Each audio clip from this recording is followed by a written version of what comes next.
자, 오늘은 10,000원씩 뭔가 지금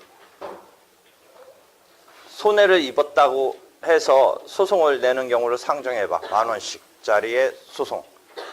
벚꽃놀이 가려다가 실패를 하면서 갑자기 10,000원씩 투자해서 놀러 가려다가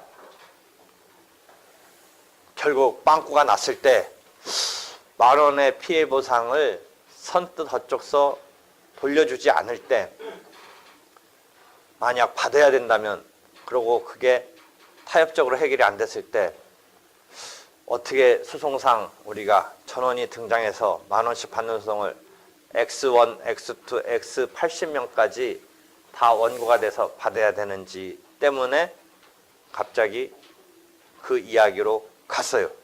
그랬을 때 원고가 돼서 80명 정도가 지금 10,000원씩 뭔가 계약이 체결되는 줄 알고 있다가 거기서 트러블이 생기면서 10,000원을 갖고 싸움이 났는데, 그 매개해준 내가 10,000원을 순수히 돌려주려고 하지 않기 때문에 여러분 각자가 10,000원씩 냈던 돈을 환불받으려는 이런 분쟁이 있고, 그 분쟁이 타협적으로 해결이 안 되면 소송을 낼 수밖에 없겠죠. 그래가지고 소송까지 간다면 원고가 X1부터 만약 여러분 지금 80명이 소송을 내야 된다면 X80까지가 원고가 돼야겠죠. 그래서 상대방을 피고로 해서 이제 소송을 들어가는데, 이 80명이 다 당사자가 지금 돼야 되는 거예요. 다 당사자가. 근데 당사자로서 법정에 이제 등장을 해야 되는데 여러 가지 지금 불편해요. 물론 10,000원 나 안 받겠다라고 하면 뭐 이 원고로 들어가는 단계에서 안 들어가면 되겠죠. 나 10,000원 안 받겠다. 그런데 여러분 생각해 볼 때 그 대표자가 10,000원씩 걷어가고 뭔가 주선했던 사람이 일을 다 계획하고 과정을 자세히 알고 있기 때문에 그 사람한테 그냥 소송도 좀 10,000원 받는 거 맡겼으면 좋겠다, 이런 생각을 할 수는 있어요. 그랬을 때 그 X1 제일 대표로 나섰던 사람만이 소송의 원고가 됐으면 하는 이런 상황을 상정해 볼 때 어떤 제도 등을 우리가 생각해 볼 수 있겠어요. 그러니까 지금 다시 정리해 보면 자기는 10,000원 분쟁에 있어서 그냥 돌려준다면야 받는 거지만 굳이 이렇게까지 싸우면서 10,000원을 받는 소송적인 이런 정식의 절차에는 안 하겠다라면 요 단계에서 안 등장하겠죠. 뭐 10,000원 그냥 끝나겠죠. 그런데 나는 진짜 왜 안 돌려주느냐, 싸우겠다, 소송적으로 다툼을 하겠다 하면 여기로 들어가야 되는데, 들어가야지 이렇게 당사자가 되는 건데, 이 경우에 80명이 다 당사자가 돼서 하는 게 번잡하니까 이것을 좀 간이하게 처리하기 위해서 그 원래의 대표자가 소송에 한 명만 나갔으면 좋겠다라는 생각을 했을 때, 그 사람한테 내 소송을 네가 알아서 해라. 원래 지금 우리가 그런 것을 계획하고 했을 때 네가 주동을 해서 했으니까 이 마지막 해결까지도 네가 알아서 해라 라고 이 사람한테, 반대표한테 맡겨서 할 수 있으면 좋겠다 생각을 하는 거예요. 그랬을 때 등장하는 제도가 뭐가 하나 있어요? 이 사람한테 소송을 맡기는 거예요. 근데 맡긴다는 개념에는 의임하는 이런 개념도 우리가 보통은 법률 용어로 쓰는데, 담당이라는, 지금 소송을 맡긴다, 담당이라는 말도 하나 나와요. 의임은 본인이 당사자고 대리로서 대리인으로 맡기는 거예요. 대리인으로. 담당은 원래 배후에 있는 사람은 당사자가 안 되는 거고 이 사람만이 당사자가 되는 거예요. 지금 좀 아까 말한 상황은 본인이 당사자가 되는 것 자체까지는 생각하지 않고 내세워서 내 것까지 누가 했으면 좋겠다. 대리적인 개념으로 뭐 누군가를 내세운다라는 개념은 있는데 대리는 본인이 당사자인 채 대리라는 개념이에요. 지금 우리가 생각하는 거는 아예 당사자도 아닌 채 그 반대표가 다 했으면 좋겠다라고 하는 이런 상황을 설정한다면 밑에 담당이라는 개념이 하나 있어요. 소송을 담당한다. 소송 담당. 이 사람만이 당사자가 되는 거예요. 맡긴 사람은 소송을 맡긴 사람 선정이라는 용어를 써요. 그래서 이 사람을 선정 당사자라고 그래요. 이 사람을 반대표를 예컨대 좀 아까 말한 그런 상황에서 내세운 반대표를 본인들이 원래는 당사자 돼야 될 사람들이 그 한 명 반대표한테 맡겼다라고 한다면 선정했다라고 그래요. 그래서 그 반대표가 선정 당사자가 되는 거고 원래 당사자가 되어야 할 사람은 선정자라고 불러요. 그래서 선정을 하고 자기는 당사자가 안 되는 거예요. 당사자가 안 돼요. 선정 당사자만이 당사자로 등장하는 거예요. 그것을 소송 담당이라고 그래요. 그 다음에 소송 담당 중에도 저번 때 용어 설명했는데 소송 담당 중에도 앞에다가 뭘 또 붙이냐면 법정, 이거와 대칭되는 임의적 이런 말을 대칭적으로 쓰는데 법정이라는 거는 법률의 규정에 의해서 당사자가 원래의 이 법률 권리관계의 주체에 있는데 누군가가 나서는 것을 법률의 규정에서 이렇게 해준 것을 법정 소송 담당이라고 그래요. 지금 말하는 것은 임의적 소송 담당이에요. 선정한다 이런 용어를 쓰는 선정 당사자 이런 영역은 임의적이에요. 왜? 선정 법률의 규정에 의한 게 아니라 자기 의사에 따라서라는 말은 임의적이라는 용어를 쓰면서 임의적 소송 담당이라고 그래요.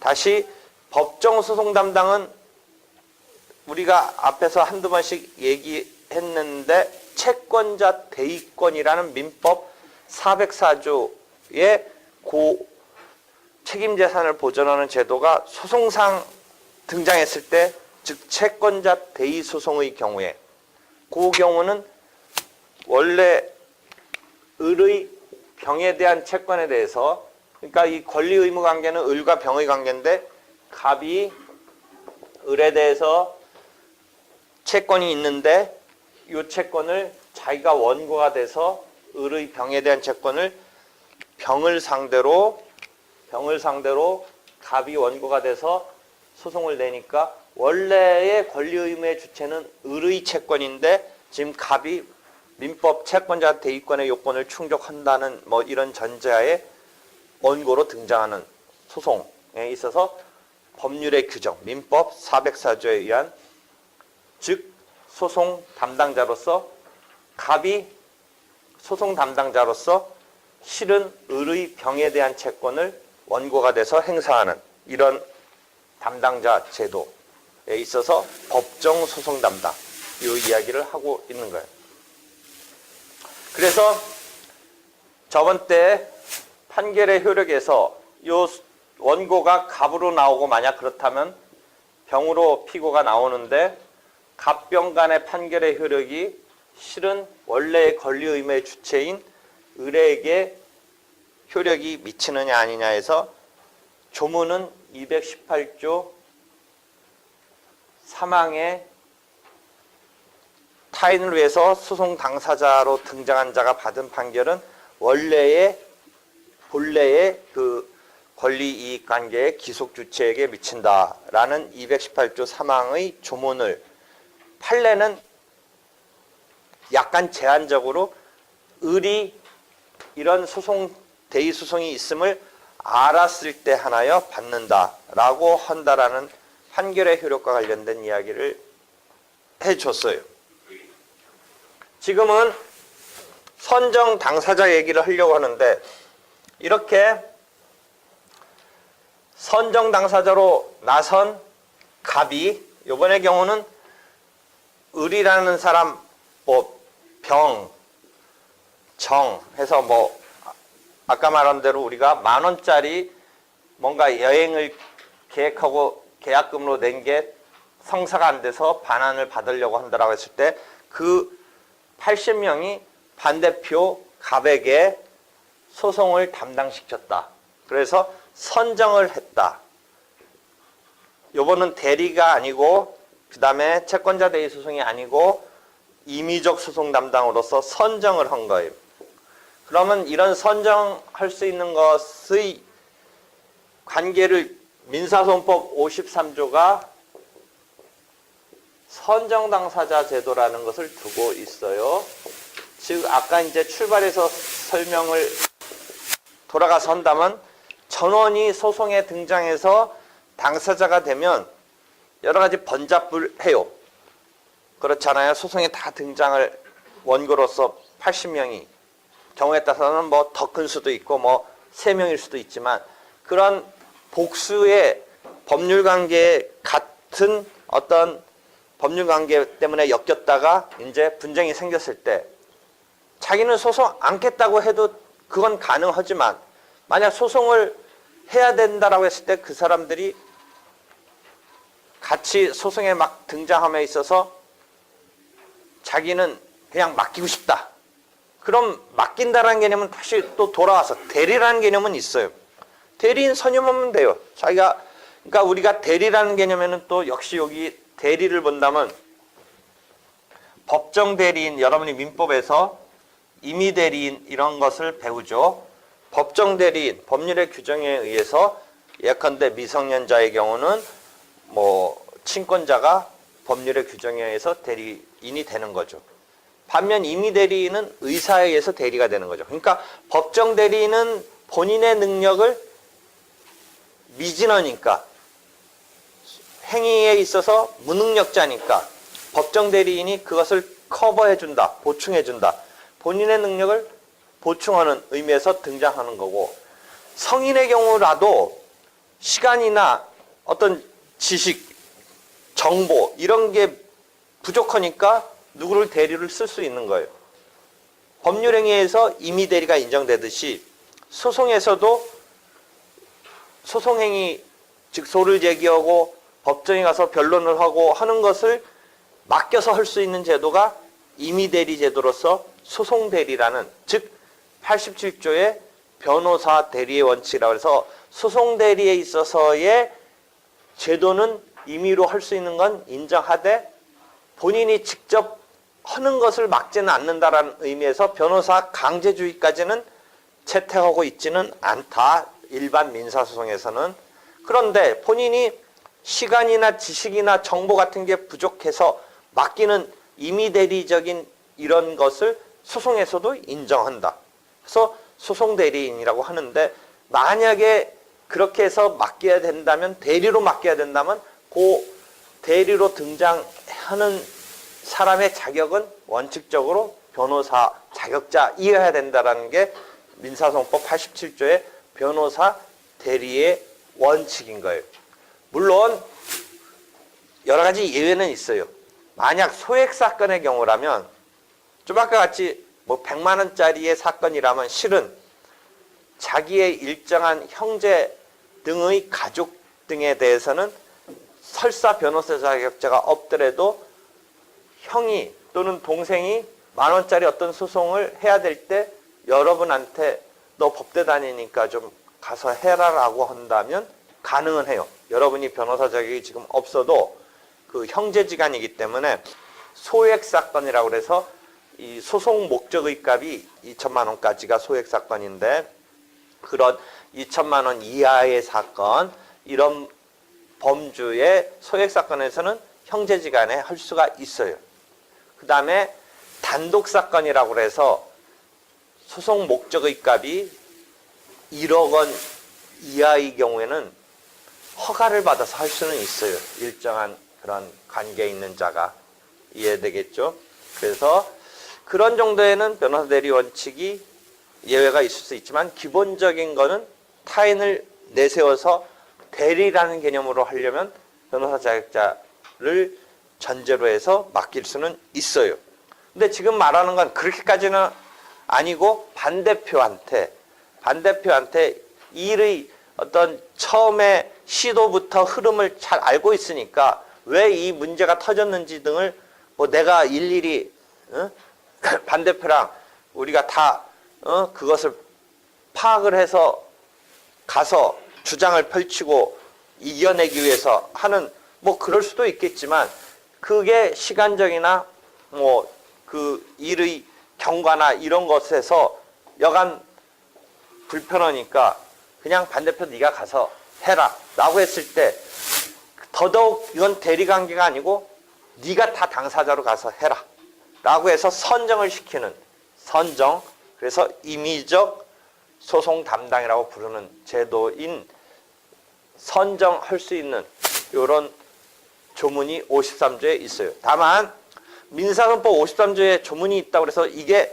법정 소송 담당은 아니에요. 법률의 규정에 있어서 그렇게 어떤 요건하에 그렇게 되는 게 아니라 원래 임의적으로 딴 사람한테 소송을 맡기는 거는 아까 말한 대로 대리를 이용하는 식으로 가면 변호사 대리 원칙인데 본인이 남한테 이번엔 대리라는 방법 아니고 너한테 네가 당사자 되라는 것을 무지막지하게 그냥 인정한다면 변호사 대리 원칙을 잠탈할 우려가 있어요. 변호사 대리 원칙을 무너뜨릴 우려가 있죠. 남한테 뭔가 이 소송적인 것을 하려면 원래 대리식으로 하려면 변호사인 걸 전제로 하는데 소송 담당은 그거보다 더 막 당사자로 나서서 하라고 하는 것을 아무나한테 막 할 수 있다면 변호사에게 대리시키라는 그것을 이렇게 흐트르면서 피해가면서 뭔가 할 여지가 있기 때문에 임의적으로 소송을 담당시키는 것은 원칙적으로는 불허해요. 원칙적으로 불허하기 때문에 할 수 있게끔 요건으로서 53조의 민사소송법에 선정당사 제도를 둔 거인 거지 그게 그렇다고 해서 법정 소송 담당은 아니라는 거죠. 맡기는 의사에 의해서 맡긴다라는 의미에서 임의적 소송 담당이라고 하는 그 영역이지 다만 임의적 소송 담당은 원칙적으로 함부로 인정될 수 없는 거기 때문에 인정해 주는 그 규정을 53조 민사소송법에 두고 있을 뿐이에요. 그럼 어떤 요건하에 두고 있느냐? 그래서 법정이라는 용어를 여기에는 쓰는 게 아니라 임의적, 선정한다라는 의사에 의한 것일 뿐이지 조문에 있어서 이렇게 본인의 의사와 상관없이 채권자 대의소송은 뭐예요? 을이 갑한테 맡겼기 때문에 갑이 원고로 등장하는 건 아니잖아요.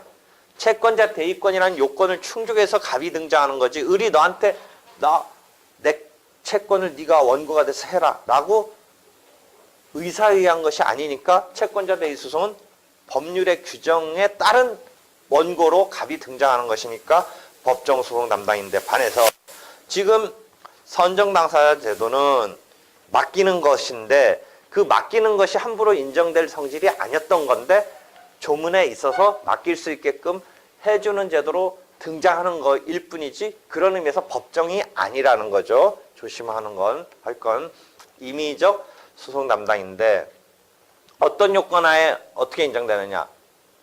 변호사 대리의 원칙을 참탈할 우려가 있으니까 그자들 가운데서 선정을 해야 돼요. 그리고 그 전제는 공통의 이해관계 있는 자들이 그 가운데서 선정 당사자를 내세워야 돼요. 그러니까 무지막지하게 아무도 관계도 없는 사람들이 아무나 탁 내세우면 변호사 대리의 원칙을 진짜 그야말로 잠탈하게 되니까 일정한 범위에서 괜찮다라고 생각해서 조문이 인정하고 있는 임의적으로 선정 당사자로 내세울 수 있게끔 해주고 있는데 그 요건은 53조에 보면 공동의 공동의 이해관계에 있는 다수자가 공동의 이해관계에 있는 다수자가 그 다음에 바깥에 아무 자기네들의 이해관계가 없는 어떤 사람을 막 브로커성인 사람을 내세우면 안 되니까 그 니들 가운데 조금 그런 법률 관계를 벌렸던 과정에 뭐 예컨대 아까 말한 반대표에게 그 반대표도 10,000원 내고 이제 했었을 테니까 그 다음에 그 프로그램을 막 진행하는데 애썼을 테니까 전후좌우를 알 거 아니에요. 그러니까 그 반대표에게 그자들 가운데서 즉 그 반대표에게 선정해서 소송을 수행하게끔 할 수 있다라는 거죠. 그래서 반대표 갑이 상대방하고 10,000원 반환 청구 소송에서 패소했으면 패소한 대로 이겼으면 이긴 대로 등장하는 것은 갑과 이 상대방 병과의 관계지만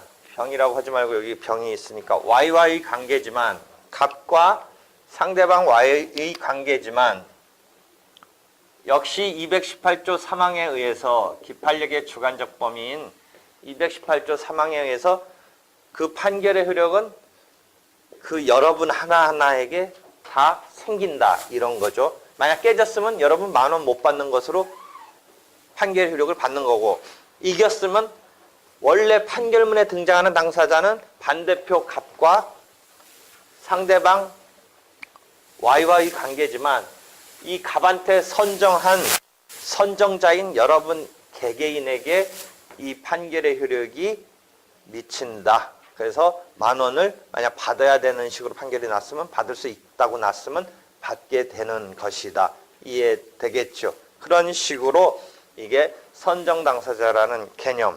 그 다음에 요건은 공동의 이해관계에 있는 다수자가 2명의 경우도 선정할 수도 있어요. 아주 극단적인 경우는 원래 이 제도의 간이화적인 목적을 생각해 본다면 조금 다수의 경우를 좀 더 상당히 많은 수의 다수의 경우를 생각해 볼 수 있지만 2명도 뭐 가능은 한 거예요. 복수의 경우에 그 중에 1명을 선정을 해서 그자들 가운데서 선정을 해야 되니까 해서 이렇게 해서 선정 당사자로서 소송을 수행한다면 이제 그 성질이 임의적 소송 담당의 영역이고 그 판결의 효력은 원래 선정했던 사람에게 미친다.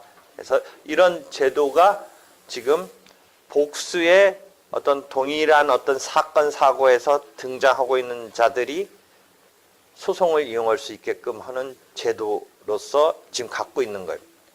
근데 여러분이 신문 기사에 보면 집단 소송 이런 이야기를 하고 있어요. 집단 소송.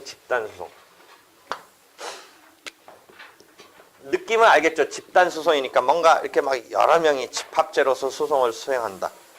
그럼 집단 소송이라고 하는데 실은 집단 소송은 우리는 어떤 의미로 쓰느냐에 따라 다른데 공동 소송만 인정하고 있지 이 어떤 집단적인 한 묶음으로 뭔가 그게 하나의 이게 팀 비슷하게 조직으로서 소송 수행하는 거는 실은 인정하고 있지는 않아요.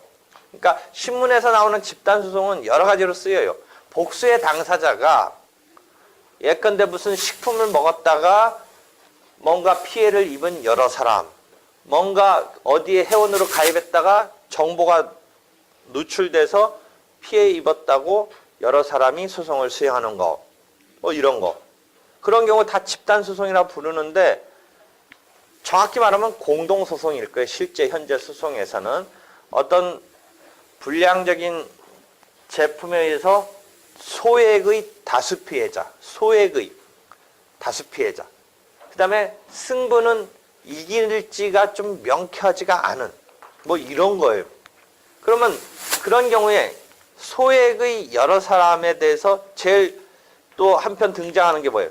변호사들이 약간 그 사람들을 막 모집해서 10,000명, 20,000명씩 원고를 모집해서 소송을 낸다. 이런 기사가 나오죠. 소액이지만 변호사는 여러 사람을 모아놓으면 그래도 꽤 클 거예요. 개개인한테는 뭐 3만 원인가 받고서 한 10만 원, 100만 원 보상 받을 수 있다. 뭐 이런 식으로 하는데 그것도 이길지 질지도 모르는 뭐 이런 그러니까 이 소액의 피해가 여러 확산되어 있는 상태에서 그냥 개개인이 혼자 소송을 내기에는 금액적으로도 너무 작고, 그 다음에 보통 사람들이 소송을 수행하는 데 대한 그 직접을 한다라는 것도 쉽지 않고, 맡기기에는 또 금액이 크지 않으니까 개개인으로 맡기긴 뭐하니까 그것을 변호사가 막 모집을 해서 집단적으로 기획적으로 기획소송을 내는 경우는 신문에 자주 나와요. 근데 그건 실제는 공동소송인 거예요. 공동소송. 10,000명이 공동으로 이 정보 누출 사건에서 모 회사를 상대로 10,000명, 20,000명이 낸다. 이거는 지금 공동소송으로 낸 거예요. 만약에 지금 개념은 아까 여기 썼던 이 변호사가 직접 모집하는 게 사실은 약간 변호사법에 문제가 될지 안 될지 따져봐야 되는데, 하여튼 본인들이 스스로 이 변호사한테 맡겼다, 전국에 10,000명이 맡겼다라고 하면 대리 제도를 이용한 거예요. 소송 대리인 제도를 이용한 건데, 이 10,000명이 20,000명이 그자들 가운데서 뭐 피해 대책 위원회가 구성돼서 조금 말빨 있고 뭐 법적 지식이 있고 처음부터 문제 제기를 했고 그 사람도 피해 입었다고 하는 그 사람을 만약 내세울 수 있다면 그건 선정 당사자 제도가 되는 거예요. 그 자들 가운데서 내세우면. 그 다음에 그렇게 선정 당사자가 소송 대리인을 또 선임할 수도 있어요. 선정 당사자가 또 소송 대리인을 선임할 수도 있어요. 그래서 어떤 또 상황이 벌어져요. 변호사한테 어떤 사람이 등장해서 내가 20,000명 끌어다 줄 테니까 하고서 또 변호사하고 접촉하는 사람이 나와요. 그러니까 그 사람들 사이에서 자기가 20,000명 데려올 테니까 내가 대표자처럼 지금 사람들이 다 나한테 선정하는 것으로 다 의견을 모아서 흐름이 그렇게 되니까 내가 당신을 대리인으로 하겠다. 이렇게 하면서 또 이렇게 브로커성으로 또 등장하는 사람도 있어요.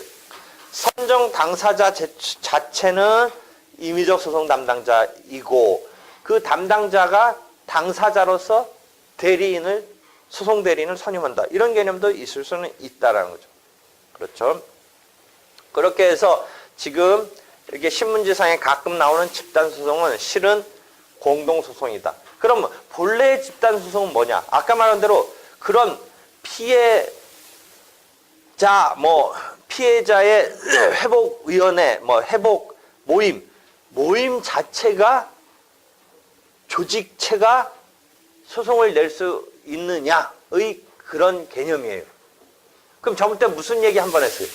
그 환경소송에서 KTX 그 고속 철도가 마지막 터널 문제에 봉착했다가 지금 이제 터널이 뚫려가지고 단축됐지만 약 30분 정도, 부산 사는 사람은 나하고 잘 모르는데 그게 한 30분 정도의 의미가 있나 봐요. 터널 때문에 터널 뚫어서 가는 거랑 그렇지 못했던 경우랑 20-30분 상간에 그것은 벌어지는데, 그때 당시에 터널 못 뚫게 하는 소송을 누가 냈다고 그랬어요? 도롱뇽이 내고, 그 다음에 그 환경단체인 도롱뇽을 사랑하는 모임인가? 도롱뇽의 친구들 생각났네. 도롱뇽의 친구들이 냈고, 그 다음에 그 산속에 있는 절이 냈었어요. 그래서 잘 생각해보세요. 그 도롱뇽의 친구들이라는 단체는 지금 조직체로서 당사자가 될 수 있는 조직체로서의 의미인 당사 능력은 있지만, 그 자기네가 그 피해 입은 어떤 개개의 거긴 또 사람들도 아니고 개개의 도롱뇽을 베이스로 한 그 조직체가 소송을 낸다. 그걸 조금 이제 달리 표현하면 어떤 식품 피해로 입은 개개의 피해자를 대변해서 어떤 피해 입은 그 소비자 피해 모임이 소송을 낸다고 한번 생각해 보세요. 그 비슷하게 지금 그 도롱뇽의 친구들처럼 컵라면 잘못 먹은 사람들의 모임,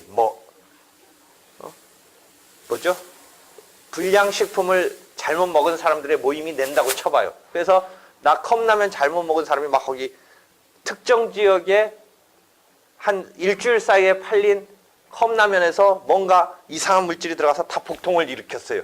그 고무렵 그 제품이 출하된 시점에 연결되는 물론 엉뚱한 사람은 뭐 딴 것 때문에 복통을 일으켰는지 모르지만 그럼 가담하는 거야 거기에 그래서 피해 입을 수 있는 사람들을 모아가지고. 근데 이게 참 증명하기도 힘들어요.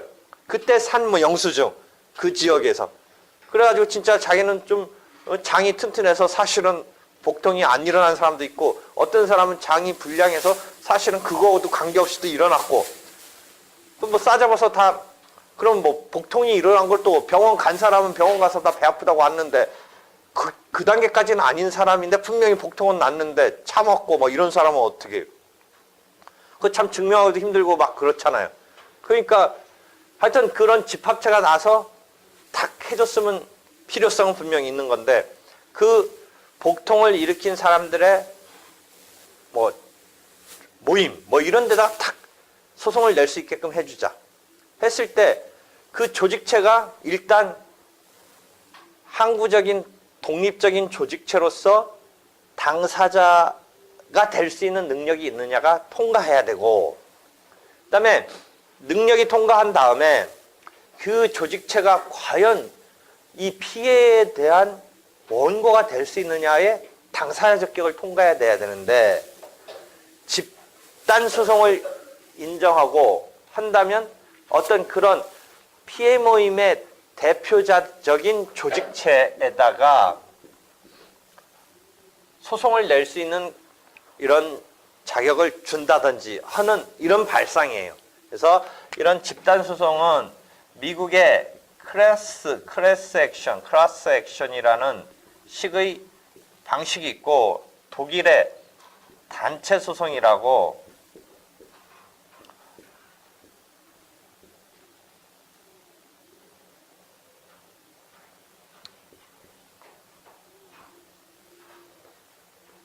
모델이 두 가지 타입이 있어요. 그래서 이 모델이든 우리 식으로 적절한 걸 받아들이자라는 움직임이 이제 집단 소송을 만들자라는 움직임인데, 현재 어떤 모델이 하나씩 들어와 있냐면, 주식 관계에서 증권 관련해서 피해를 입은 뭔가 주가 조작이라든지 이런 것 때문에 피해를 입은 사람들한테 미국식의 클래스 액션이라는 대표 당사자 소송이라는 방식이 증권 관련 집단 소송법으로 하나 들어와 있어요. 증권 관련 집단 소송법. 그 다음에 단체 소송에서는 소비자 피해 등과 관련해서 그 소비자 단체에게 어떤 요건을 통해서 적격한 단체로 인가받은 그런 단체에게 당사자로서 소송을 수행할 수 있는 그런 소비자 단체 소송이 들어와 있어요. 소비자 단체 소송은 한 건 정도 들어온 지 있었다고 하는데, 그러니까 개개인이 직접 소송의 당사자로 나서지 않고 대표 당사자나 그 단체에게 소송에서 싸움을 할 수 있게끔 하는 제도가 기존 기본적인 민사소송법 틀에서는 이례적인 거예요. 원래 민사소송법의 기본적인 틀은 뭐예요?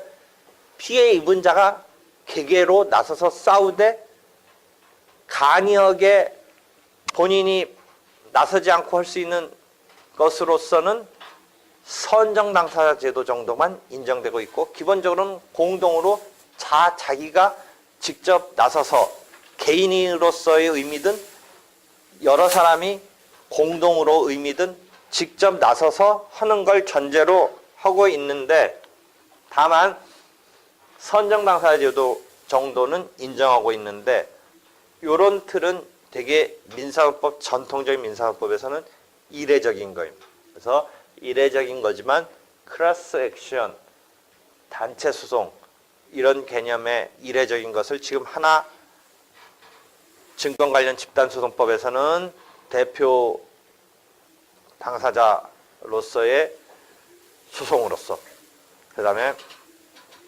소비자 피해에 대해서는 소비자 단체 소송인데, 실제 이 단체 소송은 조금 더 나가서 얘기한다면 피해 자체를 보상받는 이런 금액적인 손해배상에 대해서의 단체 소송은 아니고, 그런 행위를, 피해적인 어떤 행위를 금지하는 정도의 금지 청구만 인정하지, 손해배상 청구까지는 단체 소송으로는 할 수는 없어요. 금지를 시키는 정도, 그런 피해 발생할 수 있는 행위를 금지시키는 소송 형태적인 단체 소송이지, 피해 입은 손해 금액을 배상받기 위한 단체 소송까지는 인정하고 있지 않다라는 거예요. 그래서 이런 이야기를 지금 잠깐 개요만 설명을 하고 있어요. 하고 있는 거예요. 그래서 지금 이 이야기는 선정 당사자 부분을 보면 잠깐 나와요. 됐어요?